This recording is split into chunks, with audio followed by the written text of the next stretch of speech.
Good afternoon. Rich Fitzgerald, County Executive here with Dr. Deborah Bogan from the Allegheny County Health Department, here to give our weekly update on the coronavirus pandemic. As we have seen really over the last number of weeks, the cases which came down for a number of weeks, the number of positive cases that we've seen kind of stubbornly is maintaining at a certain level. So we certainly want to make sure as the weather gets nice, and Governor gave his order the other day that by April 4th things are going to open up just a little more, that people still wear their masks, still distance, and all the things that we've been learning over the last year. It's been 3 months now since the first vaccines started to come in mid-December, and we have certainly seen an uptick in the amount of vaccinations that are occurring nationally, statewide, and certainly here in Allegheny County. The first couple of weeks, or the last 2 weeks of December, we were averaging about 2,800 vaccinations per day in Allegheny County. That went up a little bit in January to around 5,300 vaccinations per day. February got a little better with 5,700, and now March, the first couple of weeks of March, we're almost 10,000 vaccinations per day. At this point, we've had 150,000 of our Allegheny County residents have had both shots fully vaccinated, with another 170,000 or so having their first shot, so partially vaccinated. So I want to thank all of the partners out there who are continually working, and you're starting to see them in the media every day. Our partners at UPMC, AHN, Heritage Valley, and St. Clair doing great work, and obviously the County Health Department having a number of clinics out in Monroeville and Castle Shannon. Our professional sports teams have opened up their venues, the Pirates, the Steelers, the Penguins, getting vaccination clinics where they're adding 1,000, 2,000 a day in some cases. Dick's Sporting Good hosting a number of big vaccine clinics as well. I also want to thank all of the folks who are doing the work and checking people in, giving people the shots, the injections. And we have University of Pittsburgh students, nursing students and medical students. We have Duquesne University, their pharmacy students and nursing students. It's like everybody is pitching in and doing what they can to keep people healthy. So we're very, very fortunate in this region to do that. And then the announcement today that the federal government is going to be shipping 22 million vaccinations nationwide next week. That's now over 3 million shots per day that will be going out there into the community. And again, as we get into late March and early April, we're expecting that number to even go up even further. So on the vaccine front, we're heading in a good direction. On the case front, we still want to make sure that people are vigilant, keeping each other safe, keeping their families safe, wearing their masks, keeping distance, doing the things that we know we need to do. So with that, let me turn it over for Dr. Bogan for her weekly report. Dr. Bogan. Thank you, County Executive. Good afternoon. Thank you for joining us. Our case counts in Allegheny County remain stable according to the Pennsylvania Early Warning Dashboard. However, when you consider both confirmed and probable cases from the last week, we are seeing a slight increase in cases overall, while hospitalizations and deaths continue to decline slowly. A variety of factors suggest to me that we may be heading into a spring surge. While I don't expect a potential surge to be like the one we experienced this past winter, I am concerned for 3 reasons. First, COVID variants are present in our county, and we have had a couple of outbreaks associated with the UK variant. This is important because the variants spread more efficiently.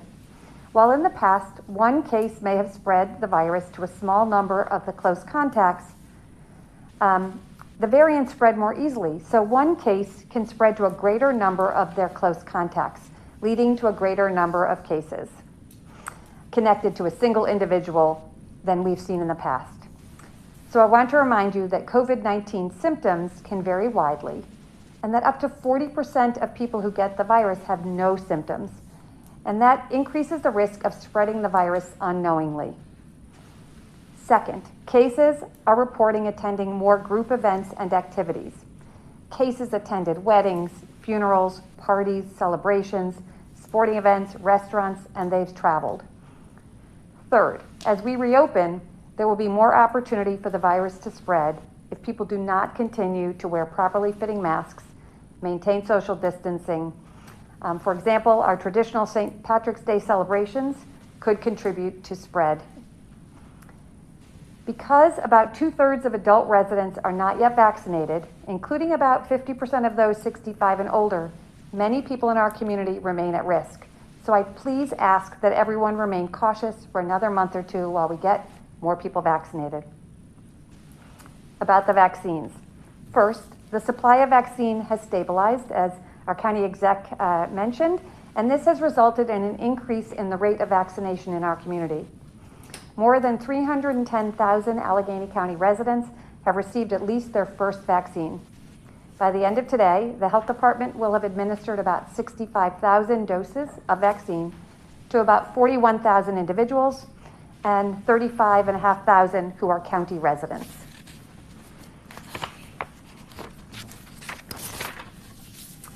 Earlier this week, we announced that we are launching 3 new vaccination sites: a temporary site in Oakland, a site in the Central Hill District, and a site in Ross Township. The Central Baptist Church will be the site in the Central Hill District and will open Monday, March 22nd. The Health Department and Duquesne University's Center for Integrative Health will operate this site with the goal of targeting specific communities and populations who have not yet been reached. The Peterson Events Center will serve as a temporary site. The Health Department is collaborating with the University of Pittsburgh, who is administering vaccine 2 days this week and 4 days next week, about 1,000 vaccines each day. The Ross Township Community Center will open on March 24th. The operating team will include the Health Department, members of the Medical Reserve Corps, and other local partners. The Castle Shannon Fire Department site will continue as it has since mid-February. This partnership includes the Allegheny County Emergency Services, the Medical Rescue Team South Authority, the Red Cross, and the Health Department. We also continue to bring vaccines directly to senior living facilities around the county and have more events planned to reach seniors specifically. Our team is working to bring additional sites online, and we'll use all of these locations to achieve our goal of equitable vaccine distribution. I am grateful to all those who have joined us in these and so many other collaborations. In each case, the Health Department is teaming with dedicated, trusted organizations and institutions.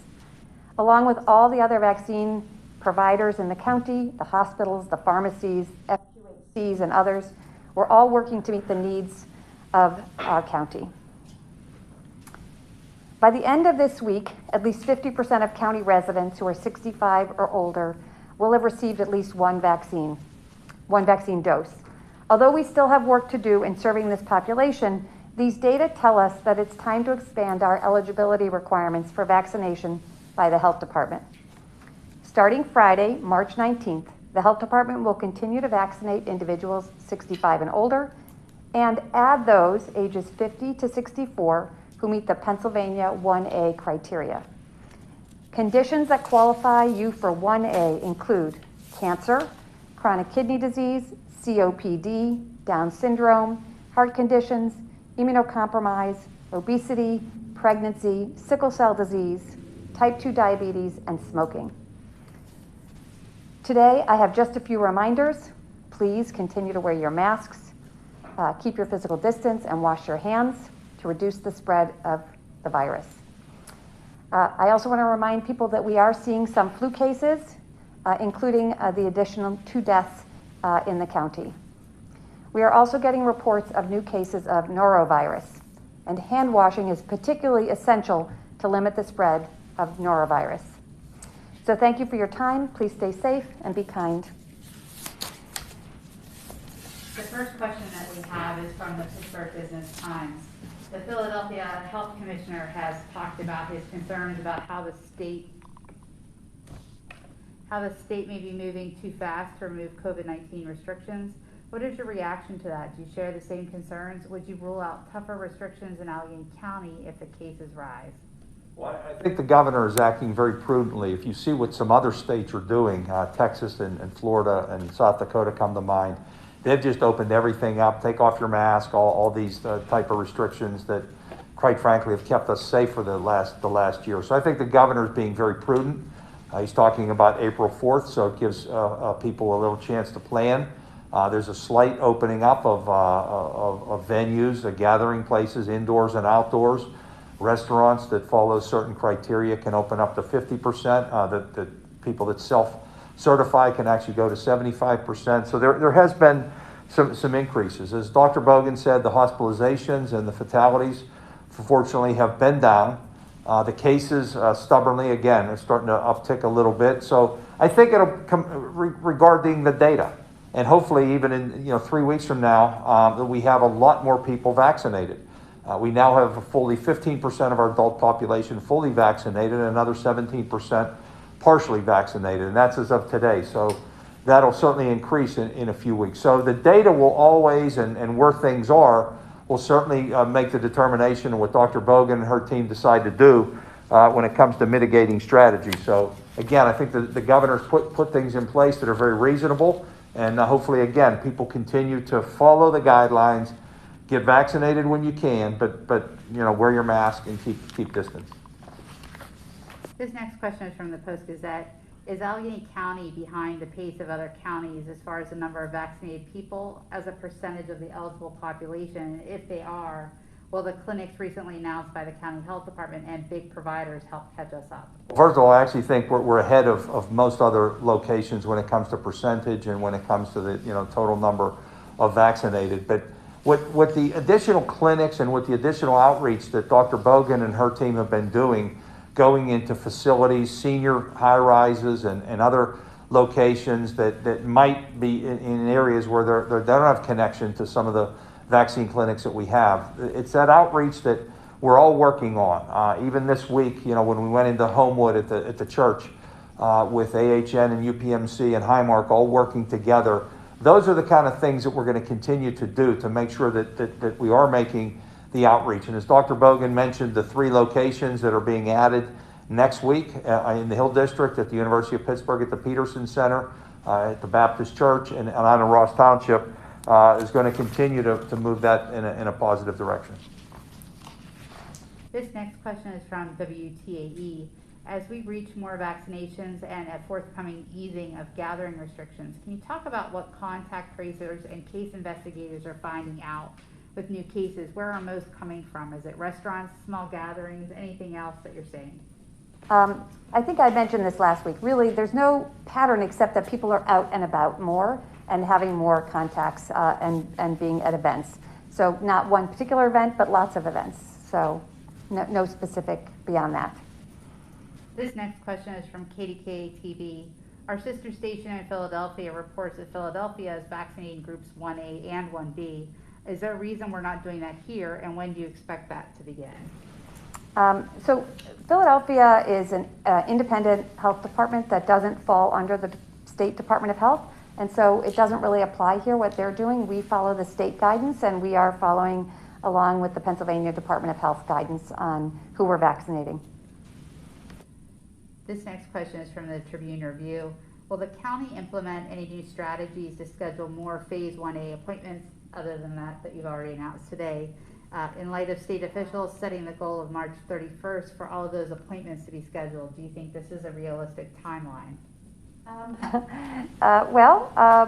My crystal ball is only right about 50% of the time, but we are certainly doing everything to meet that goal, and we'll continue to get out all the vaccines that come to the county as efficiently and quickly as we can. This next question is from the Pittsburgh Business Times. What is the next step for the potential Allegheny County paid sick leave legislation? Will it be acted upon by the Health Department and the Board of Health? So we are reviewing the information, and I expect it to be a topic at a future Board of Health meeting. This next question is from the Post-Gazette.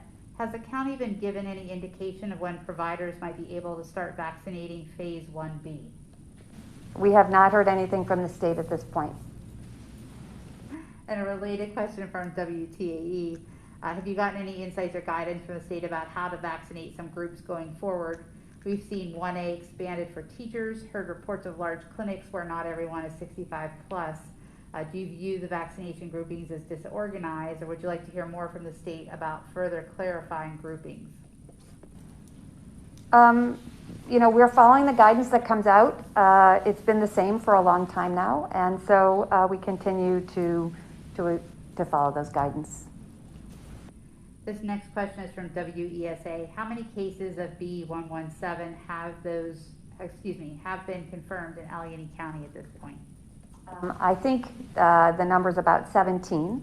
But again, many tests are not sent for genotyping. So that's probably just the tip of the iceberg. I know that there were some national estimates that predicted that it would be the predominant strain in our community by the end of March. It's hard to know that if you're not sending more tests. So we certainly have it here, and I think people just need to know that it spreads more efficiently, and therefore you need to do all the things we're asking, so we'll reduce our case numbers. This next question is from the Tribune Review. With the Kane centers resuming family visits, can you provide any statistics about the percentage of residents and staff who have been inoculated?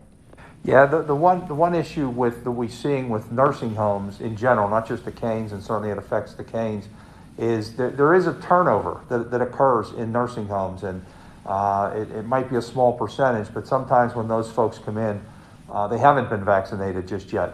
In our Canes, over 90% of the residents have been vaccinated. Almost 2/3 of our staff as well has been vaccinated. So I think what Director Biondo has put in place is allowing very limited visitations. We know there's been no visitations literally over the last year. And one of the things with folks who are in a nursing home or in any kind of facility, the lack of being able to visit their family members and their loved ones. So the director has put forth, very limited how people have to go, and it's a very limited number, et cetera, et cetera. So it's going to be done safely. But the nursing home issue, while it's certainly improved because of the vaccinations that have occurred over the last couple of months, is still something that you have a dynamic population that again, new people moving in on a regular basis that still need to be vaccinated. This next question is from WTAE and somewhat related to the prior. Some personal care facilities still aren't letting residents leave or allowing visitors despite residents and staff being vaccinated. Should all care facilities where residents are vaccinated be able to open up as we've seen with Kane allowing visitors? Yeah, so the guidance around visitation is really overseen by the Center for Medicaid Services and by the state. And so I would refer you to those organizations for comment on that.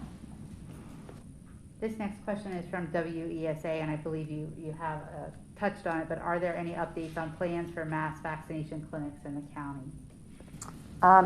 There have been increasing numbers of mass vaccination events taking place across the county by lots of organizations, and I expect as more vaccine comes in that we will have more and more events. But again, a lot of it depends on the supply of the vaccine and where it's coming to and who it's going to. So yes, I suspect there will be more. This next question is from KK Radio. We've heard of some vaccine distributors outside of the county starting to have difficulty filling first dose appointments. Are the Allegheny County pods beginning to experience this at all, or are appointments still filling quickly and completely? Yeah, so our appointments, initially were filling incredibly quickly. They're definitely still filling completely, but a little bit slower. So instead of taking 10 or 15 minutes, it might take a couple of hours. We still have people signing up for appointments who aren't eligible despite our clear guidance on that. And that slows the process down and it hinders people who really are eligible to get vaccine.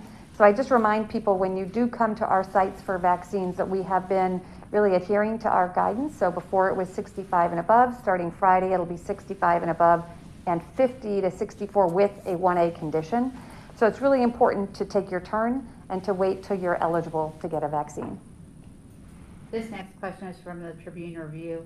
How quickly would or could the county see the effects of St. Patrick's Day gatherings that occurred over this past weekend?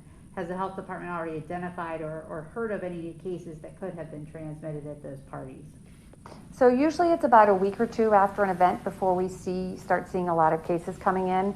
I have not heard specifically yet about any St. Patty's Day events in cases. But again, there's a time from testing to case investigation, so I'm not surprised I haven't heard anything yet. And this is the final question from WESA. Do you have a sense of the percent of county residents who currently will choose not to get vaccinated? I don't. There are lots of surveys that have taken place across the country about vaccine hesitancy. The numbers change. I think in general the rates of vaccine hesitancy have gone down, but that doesn't make it not real. And so what I hope is that people who do have concerns or have any hesitancy get really accurate information about the vaccines, their safety, their effectiveness, from trusted friends, family, relatives, whoever. And that now that we've had millions and millions of people vaccinated in our country very safely, that those who do have hesitancy will reconsider and really be open to the data, which shows that these vaccines are very safe. And that was the final question, if there are any closing remarks. Well, thank you, Dr. Bogan. And again, I want to thank all of the volunteers and the people that are out doing the work to vaccinate people and keep people safe. I neglected to mention the Red Cross, the great work they're doing, helping at our Castle Shannon facility. I want to thank the folks from Castle Shannon allowing us to use their facility, the volunteer fire department.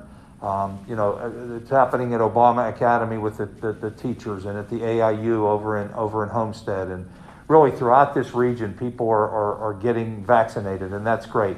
And we are hearing, to maybe also expand upon what Dr. Bogan said, there have not been negative reactions. As I go to each one of these places, I ask that question. People sit there for 15 minutes they after they've been vaccinated, and it's been very positive. So as more and more people become vaccinated and they talk to their neighbors and they find out that it went very smoothly, more and more people are becoming positive about the vaccination. So that hesitancy number keeps going down, including our president has asked everybody to be vaccinated, and all 5 former presidents have asked people to be vaccinated. So you've got from the political spectrum to people from different groups, athletes and celebrities and medical professionals across the spectrum are urging people to get vaccinated. We have roughly a million adults here in Allegheny County. We want every single one of them to get the vaccine, and then hopefully as things move on, maybe even, they're testing now on children to see